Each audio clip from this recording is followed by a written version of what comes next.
بسم اللہ الرحمن الرحیم۔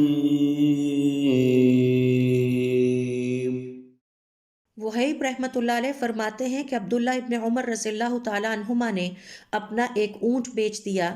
میں نے ان سے کہا کیا خوب جانور تھا، آپ اسے رکھ لیتے اور نہ فروخت کرتے۔